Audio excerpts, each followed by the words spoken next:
Good morning students. NRP school के online क्लासों में आपका स्वागत है। सबसे पहले तो मैं आपको ये बता दूं कि अब की बार एनसीईआरटी ने नई बुक्स लागू की है कक्षा 1 से 9th तक और 11th क्लास। इन सभी की बुक्स चेंज हो चुकी है, पुरानी बुक्स नहीं है। एनसीईआरटी ने नई बुक्स लागू की है, इसीलिए सभी विद्यार्थी नई किताबें ही खरीदेंगे। पुरानी किताबें चेंज हो चुकी है, एनसीईआरटी का सिलेबस लागू हुआ अब की बार, इसलिए सभी विद्यार्थी नई किताबें खरीदेंगे। अब बात चल रही है कि मैं आपको कक्षा 7th में मैथ सब्जेक्ट पढ़ाऊंगा, तो मैथ के लिए अब आपको नोट की बुक कैसी खरीदनी है। सबसे पहला काम तो है कि मैथ के लिए एक तो किताब की आवश्यकता होगी, एक रफ कॉपी की होगी और एक नोटबुक गृह कार्य की कॉपी की। आप सभी को गृह कार्य की कॉपी खरीदनी है। देखो बच्चों, जो भी आपको लेक्चर पढ़ाया जाएगा आपको उसको ध्यानपूर्वक समझना है, उसे ध्यान से समझने के बाद रफ कॉपी में हल करना है, फिर उसके बाद आपको एसडब्ल्यू की कॉपी में करना है। अब बात यह कि एसडब्ल्यू की कॉपी आपको किस प्रकार खरीदनी है, कैसी खरीदनी है। एसडब्ल्यू की कॉपी सभी विद्यार्थियों को A4 साइज की खरीदनी है, अर्थात उसकी साइज बड़ी होनी चाहिए, कॉपी की मोटाई भी होनी चाहिए, ताकि साल भर एक कॉपी चल सके। प्रत्येक प्रश्नावली जो भी आपको करवाया जाए, प्रश्नावली को हल करने से पहले आप एक तो डेट डालेंगे, डेट के बाद में अध्याय की पहली है दूसरी है, उसके बाद प्रश्नावली का नाम और उसके बाद जो भी आपको परिभाषाएं बताई जाएगी वो परिभाषाएं आपको याद करनी है, लिखनी है, साफ सुंदर राइटिंग में लिखनी है परिभाषाओं को। उसके बाद जो भी आपको अध्याय एक्सरसाइज पढ़ाए जाए उसको ध्यान से सुंदर सुंदर अक्षरों में जगह छोड़ छोड़ के आपको हल करना है, क्योंकि जब भी आप दोहरान करोगे तो कम से कम आपको आपकी एसडब्ल्यू की कॉपी की आवश्यकता पड़ेगी। इसलिए गृह कार्य ढंग से करें, जैसे ही विद्यालय खुलेंगे आपका गृह कार्य चेक किया जाएगा। जो लेक्चर पढ़ाया जा रहा है उस लेक्चर के अंत में आप लोगों को गृह कार्य के लिए 2, 3, 1 जो भी प्रश्न दिए जाएंगे आपको वो प्रश्न भी हल करने हैं, और जो क्वेश्चन आपको अभी ब्लैक बोर्ड पे समझाए जाएंगे वो प्रश्न भी आपको एसडब्ल्यू की कॉपी में हल करने हैं। साफ सुथरा राइटिंग करेंगे, प्रतिदिन करेंगे, प्रतिदिन रफ कार्य में दोहरान भी करेंगे, क्योंकि आपकी पढ़ाई का नुकसान नहीं होना चाहिए। रही बात दूसरी कोरोना महामारी का भी आपको ध्यान रखना है, हमेशा मास्क का प्रयोग करना है, घर से बाहर कम निकलना है।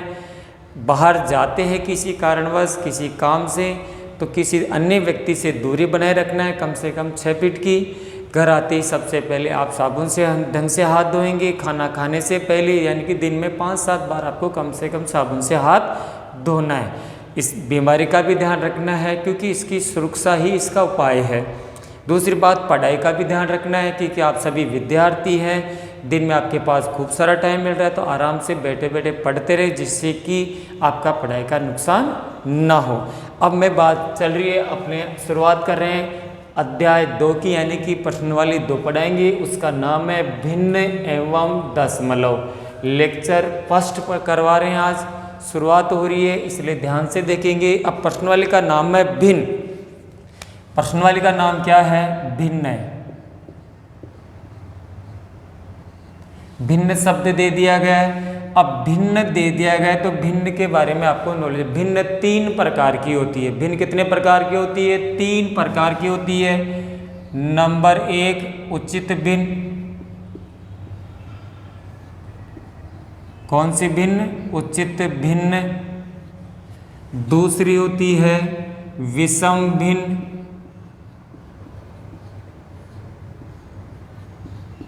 विषम भिन्न।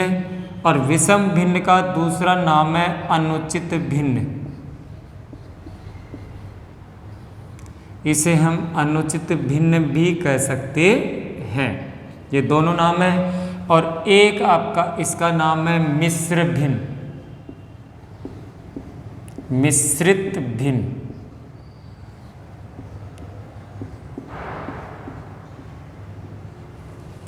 फिर ध्यान देंगे, प्रश्नावली का नाम है भिन्न एवं दशमलव। भिन्न तो सबसे पहले कि भिन्न कितने प्रकार की होती है? भिन्न 3 प्रकार की होती है। नंबर 1 उचित भिन्न, नंबर 2 विषम भिन्न और नंबर 3 मिश्रित भिन्न। भिन्न 3 प्रकार की हो गई।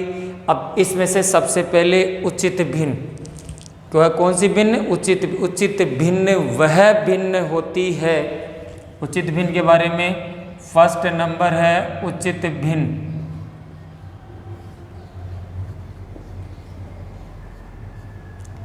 जब भी परिभाषा करें उसके अंडरलाइन ऐसे जरूर करें। उचित भिन्न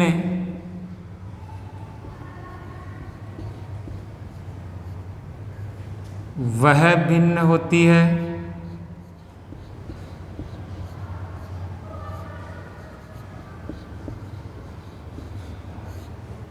हाँ जी, उचित भिन्न की परिभाषा चल रही है। उचित भिन्न वह भिन्न होती है जो संपूर्ण के एक भाग के जो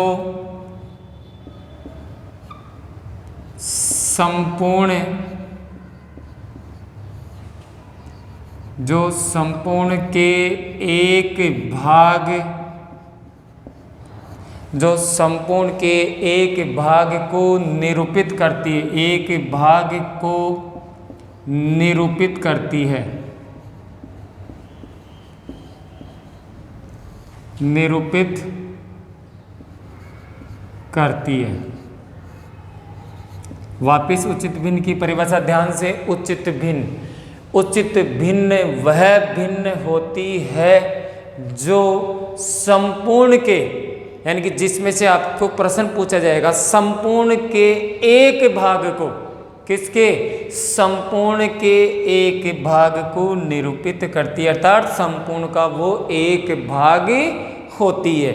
यानी कि उचित भिन्न वह भिन्न है जो संपूर्ण के एक भाग, अर्थात संपूर्ण का एक भाग होती है।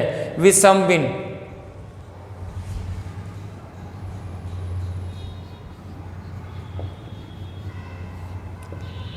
विषम भिन्न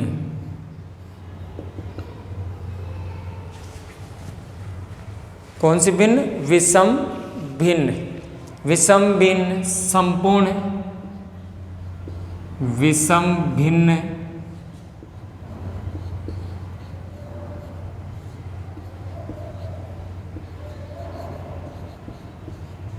विषम भिन्न संपूर्ण एवं उचित भिन्न, संपूर्ण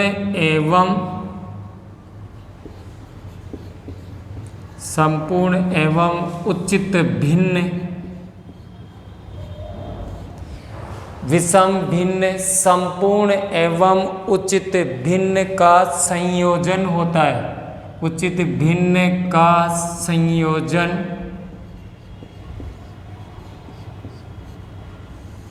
होता है।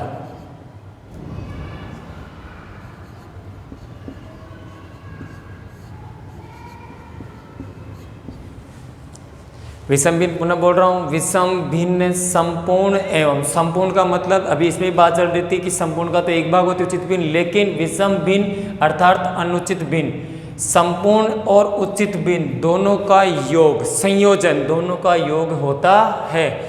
विषम और तीसरे नंबर पे बनती है मिश्रित भिन्न।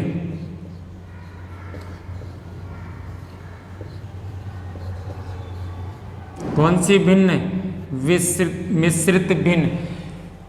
विषम भिन्न को ही मिश्रित भिन्न में बदला जाता है। अब जैसे इनके उदाहरण, उचित भिन्न का उदाहरण आ गया जैसे 2/5, अनुचित भिन्न का आ गया जैसे 5/3। अब इस 5/3 विषम भिन्न को ही मिश्रित भिन्न में बदलते हैं। कैसे बदलते हैं? 5 में किसका भाग लगा दिया? 3 का। 3 एकम 3, कितना बच गया? 2। तो इसका मतलब हो गया 1 सही 2/3, ये हो गई मिश्रित भिन्न।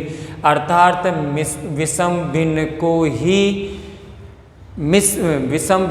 ही मिश्रित भिन्न में बदला जाता है। अर्थात इसका मतलब ये हो गया कि संपूर्ण एवं अनुचित भिन्न दोनों को हम अलग अलग प्रदर्शित कर सकते हैं। तो इस प्रकार इसे आप एक बार उतार लें। तो परिभाषा इन दो की है, क्योंकि मिश्रित भिन्न तो विषम भिन्न को ही बदला जाता है। इसके बाद आपके पास शुरू होती है एक्सरसाइज 2.1। करने से पहले मैं इसके कुछ उदाहरण आपको बता रहा हूँ, ध्यान से आप उदाहरण देखेंगे। उदाहरण देखिए इसको मिटाने के बाद।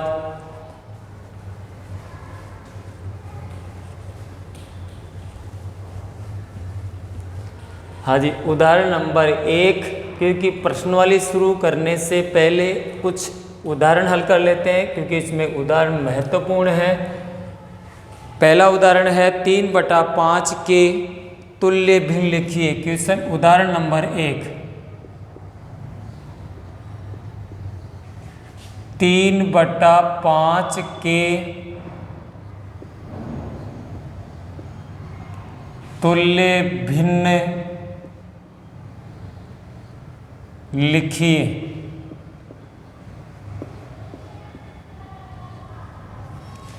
अब तुल्य भिन्न का मतलब है कि जो अंश और हर में जो अनुपात है वही अनुपात रहता है, लेकिन संख्याएं आपको बढ़ते रूप में नजर आ जाती है। हल देखिए, 3/5 को हम तुल्य भिन्न में लिखेंगे। किस में लिखेंगे? तो पाँच तुल्य भिन्न पूछिए। 3/5 के तुल्य भिन्न लिखिए। कितने पूछिए इसने? 5। कितने तुल्य भिन्न पूछिए? 5 तुल्य भिन्न। नंबर 1 पहले नंबर पे 3/5 थी। इस 3/5 को हम कितने से गुणा करेंगे? 2 से, क्योंकि 1 से गुणा करेंगे तो वही 3/5 आ जाएगी। किससे गुणा करेंगे? 2 से। तो अंश को भी 2 से और हर को भी 2 से। 3 दूनी 6 और 5 दूनी 10। ये पहली तुल्य भिन्न हो गई। दूसरे नंबर की तुल्य भिन्न आपके पास संख्या 3/5 है। इसको हम क्या करेंगे? 3/5 को अंश और हर दोनों को हम 3 से गुणा करेंगे। बढ़ते क्रम में पहले अंश और को 2 से, फिर 3 से, 4 से, 5 से, 6 से, ऐसे गुणा करते जाएंगे। अंश को अंश से गुणा कर लिया, 3 तिया 9, हर को हर से गुणा कर लिया, 5 ती 15। तीसरे नंबर की संख्या वही है 3/5। इसको हम हल कर रहे हैं। 3/5 को अंश और हर दोनों को हम अब कितने से गुणा करेंगे? 4 से। कितने से गुणा करेंगे? 4 से, क्योंकि पहले 2 से गुणा कर चुकी, 3 से, अब 4 से। अंश को गुणा कर रहे हैं। 4 गुणा 3, 4 ती 12 और 5 चौक 20। इसके बाद चौथे नंबर की संख्या वही 3/5 है। इसको अब हम 5 से गुणा करेंगे। तो 3/5 गुणा 5 अंश से, 5 ही हर से। अंश को अंश से गुणा करेंगे। अंश है 3 और 5, तो 5 ती 15 और हर को हर से गुणा करेंगे। 5 25। ये चौथे नंबर की हो गई। पाँचवें नंबर की हो गई। 3/5 को फिर गुणा कर दीजिए 6 से। 3/5 इंटू 6/6।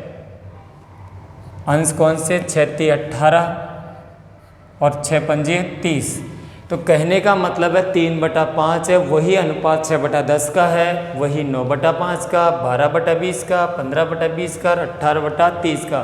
तो 3/5 की 5 जो तुल्य भिन्न है वो हो गई 6/10, 9/10, 12/20, 15/25 और 18/30। इस प्रकार इनको तुल्य भिन्न में बदला जाता है। तो इसका स्क्रीनशॉट ले ले ताकि आप आसानी से इसको हल कर सके अपनी नोटबुक में। इसका नेक्स्ट एग्जाम्पल उदाहरण नंबर 2। रमेश ने एक प्रश्नावली का, ध्यान से देखेंगे,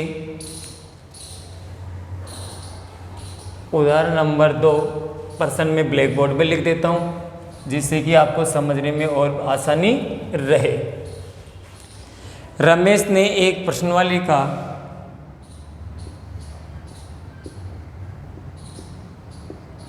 रमेश ने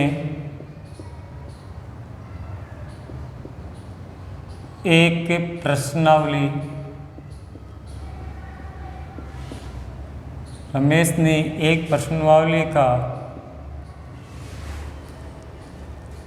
2/7 भाग हल किया। 2/7 भाग हल किया।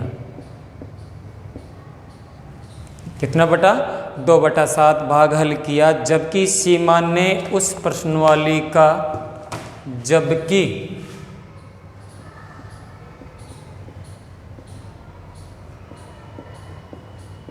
सीमा ने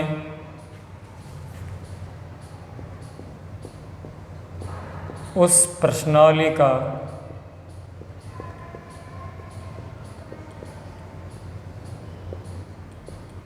जबकि सीमा ने उस प्रश्नावली का 4/5 भाग हल किया, प्रश्नावली का 4/5 भाग हल किया।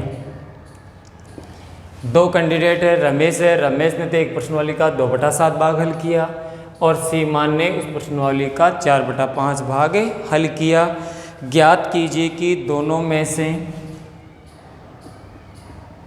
ज्ञात कीजिए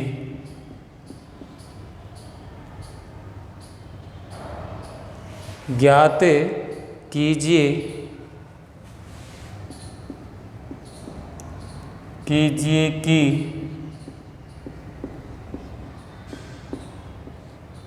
ज्ञात कीजिए कि दोनों में से किसने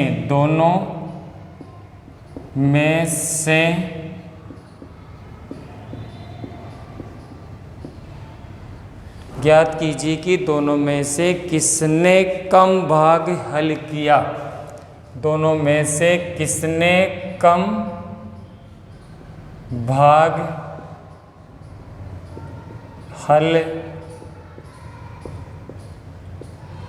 किया। प्रश्न पढ़ लेता हूँ। रमेश ने एक प्रश्नावली का 2/7 भाग हल किया, जबकि सीमा ने उसी प्रश्नावली का 4/5 भाग हल किया। अब आपको दोनों में से देखना है कि किसने भाग कम हल किया।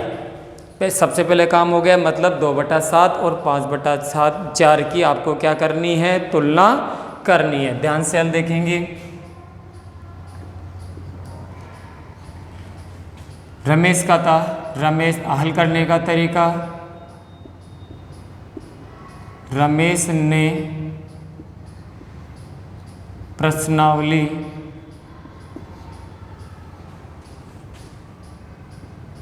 का भाग हल किया।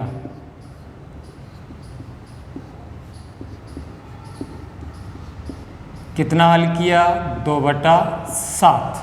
ये तो रमेश ने। नीचे लिखेंगे सीमा ने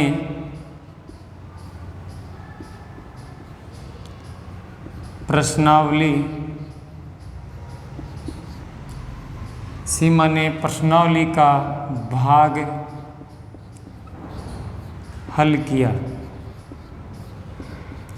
सीमा ने कितना हल किया, 4/5। अब आपको ये देखना है कि 2/7 और 4/5 में से ज़्यादा बड़ा कौन सा है और छोटा कौन सा है। मतलब दोनों में हम क्या करेंगे, तुलना करेंगे। दोनों में क्या करेंगे, तुलना। तो आप लिखेंगे इसलिए 2/7 और 4/5 की तुलना करने पर यानी कि दोनों की तुलना करोगे। तो पहला काम तो है कि आप इन दोनों को क्या करोगे, हर समान करोगे। तो क्या करेंगे, हर समान करने पर,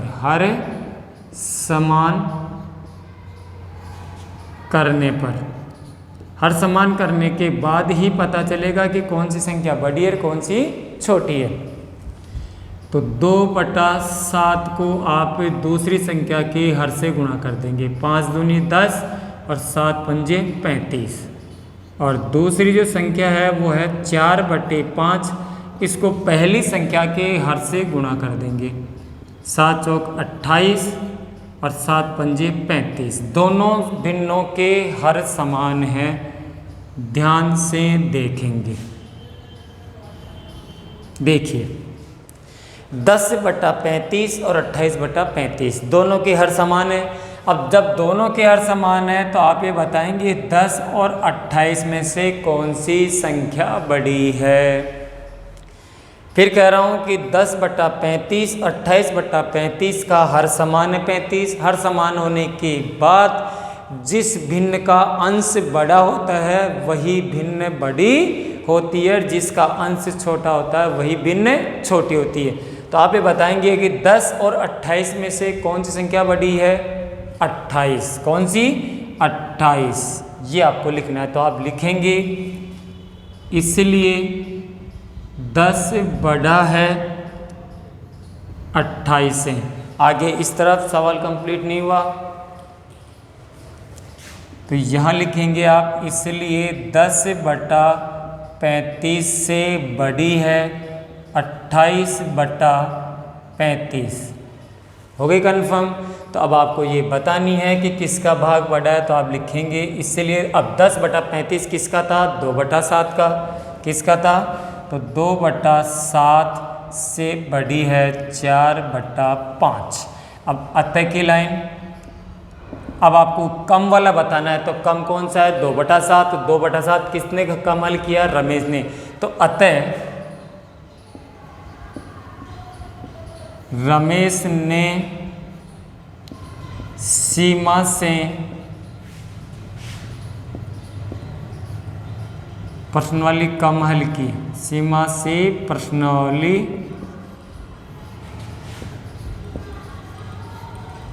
कम हल की। कितनी कम की उससे पूछा ही नहीं है, सिर्फ ये पूछा है कि किसने ज़्यादा की। तो कि किसने कम की? रमेश ने। प्रश्न ये था किसने कम भाग हल किया? तो किसने किया? रमेश ने। कम किसका आया? रमेश का। पुनः वापिस प्रश्न पढ़ रहा हूँ। रमेश ने एक प्रश्नावली का 2/7, कोई सी भी एक प्रश्नावली थी, उसी प्रश्नावली का 2 भाग तो रमेश ने किया, उसी का 4/5 भाग सीमा ने किया। अब बात यह है कि दोनों में से किसने ज़्यादा किया, किसने कम हल किया। तो सबसे पहले हमने हल करते समय लिख दिया कि रमेश ने कितना किया? 2/7 भाग हल। सीमा ने कितना किया प्रश्नावली का? 4/5। दोनों के हो गए। हम दोनों की तुलना करेंगे। यह तुलना से मतलब है कि दोनों में से कौन सी संख्या छोटी है, कौन सी संख्या बड़ी है। कि 2/7 और 4/5 में से कौन सी छोटी और कौन सी बड़ी। तो छोटी और बड़ी का करने के लिए सबसे पहले एक काम होता है दोनों का हर समान करने पर। जैसे ही दोनों का हर समान हुआ, हर समान करने के लिए हम क्या करते हैं? पहली संख्या को गुणा करते हैं अंश और हर को दूसरी के हर से, और दूसरी संख्या के अंश और हर को गुणा करते हैं पहली संख्या के हर से। तो हमने ये कर दिया। आपके पास आ गया 10/35 और 28/35। दोनों के हर समान है। तो जिस संख्या का अंश बड़ा होता है वही संख्या बड़ी होती है। तो अंश 28 बड़ा है, इसका मतलब 28 है। अब 28 है तो पूर्ण संख्या क्या हो गई? 10/35 से बड़ा है 28/35। अब 28/35 किसका मान है? 4/5 का, मतलब 4/5 बड़ा है। तो 4/5 किसका भाग है? सीमा का। तो ज़्यादा किसने हल किया? सीमा ने। कम किसने किया? रमेश ने। तो इसने यही पूछा था कि दोनों में से किसने कम भाग हल किया। तो कम किसने किया? रमेश ने।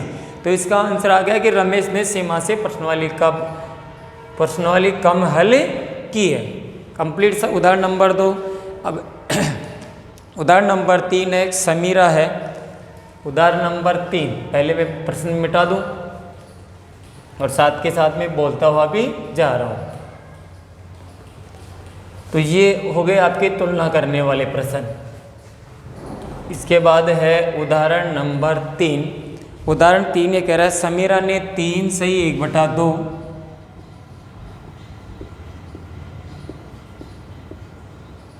समीरा ने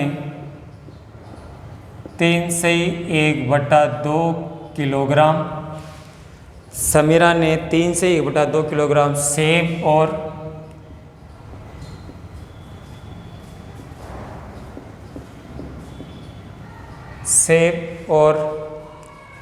4 से 3/4 किलोग्राम संतरा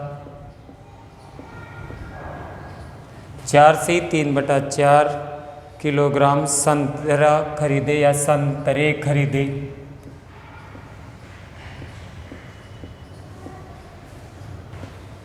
दो चीज़ खरीदी है समीरा ने, 3 से 1/2 किलोग्राम तो सेब खरीदी है और 4 से 3/4 किलोग्राम संतरे खरीदे हैं। समीरा द्वारा खरीदे गए फल का कुल भार कितना था?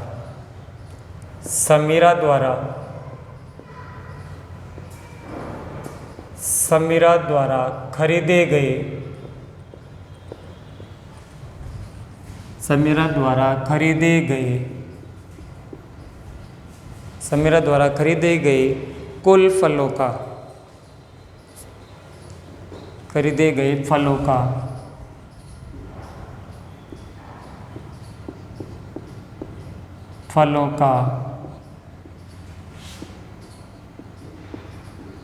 कुल भार ज्ञात कीजिए।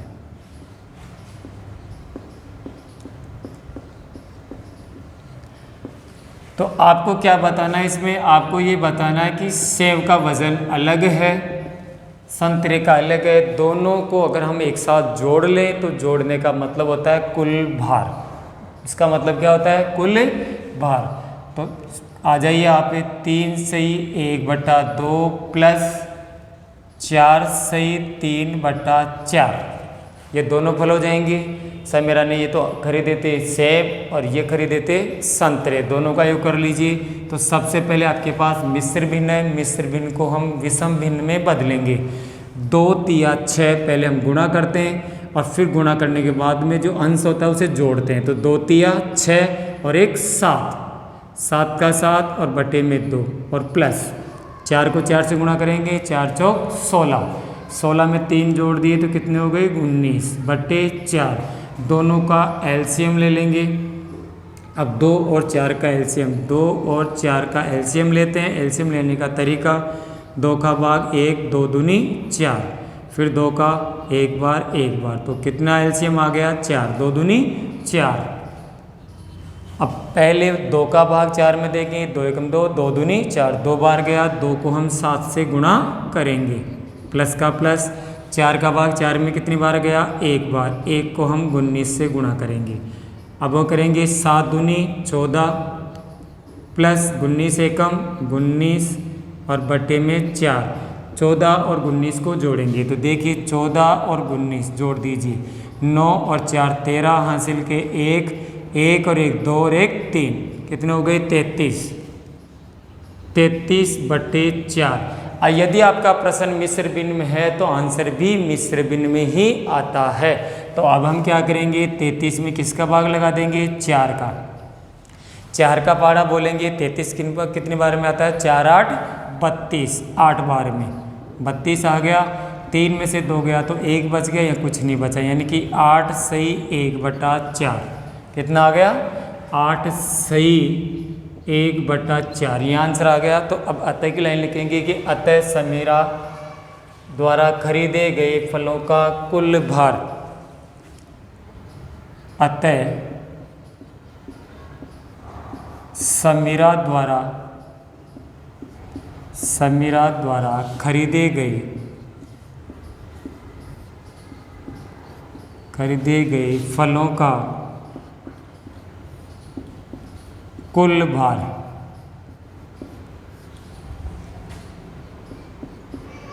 बराबर हम करेंगे 8 सही 1/4 किलोग्राम। ये आपका आंसर कंप्लीट हुआ। हो गया कंप्लीट। अब मैं आपको गृह कार्य के लिए प्रश्न दे रहा हूँ जो आपको खुद को घर से करने हैं। जैसे पहला प्रश्न है, हल कीजिए।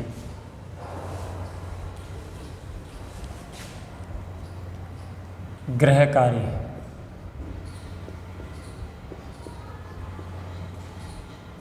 आप सभी को ये गृह कार्य घर से हल करना है, स्वयं करना है। पहला प्रश्न, हल कीजिए। हल कीजिए, इसमें मैं 2-3 प्रश्न दे देता हूँ जिससे कि आप घर से हल करेंगे। जैसे 2 - 3/5, पहला प्रश्न 2 - 3/5। एक प्रश्न और दे रहा हूँ, 3/5 प्लस 2/7। ये 2 प्रश्न मैं आपको दे रहा हूँ। इसके बाद प्रश्न 1 कंप्लीट हो गया। अब प्रश्न नंबर 2, दूसरा प्रश्न है, निम्नलिखित को आरोही क्रम में लिखिए। निम्नलिखित को आरोही क्रम में, सॉरी आरोही नहीं अवरोही, सॉरी अवरोही, निम्नलिखित को अवरोही क्रम में लिखिए।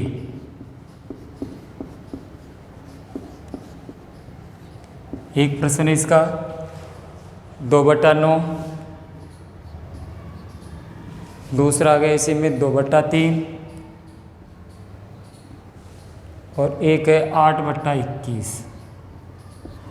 ये दो प्रश्न आपके पास गृह कार्य में है। पहला तो हल कीजिए, दूसरे में आपको एक प्रश्न दिया गया 2/9, 2/3 और 8/21। आपको ये ज्ञात करना है कि इनमें से कौन सी संख्या बड़ी और कौन सी छोटी, पहले इसमें तुलना करनी है। फिर जो संख्या सबसे बड़ी होती है वो पहले लिखी जाएगी, फिर उससे छोटी, फिर उससे छोटी, क्योंकि अवरोही क्रम का मतलब होता है घटते क्रम में, पहले बड़ी फिर छोटी फिर छोटी।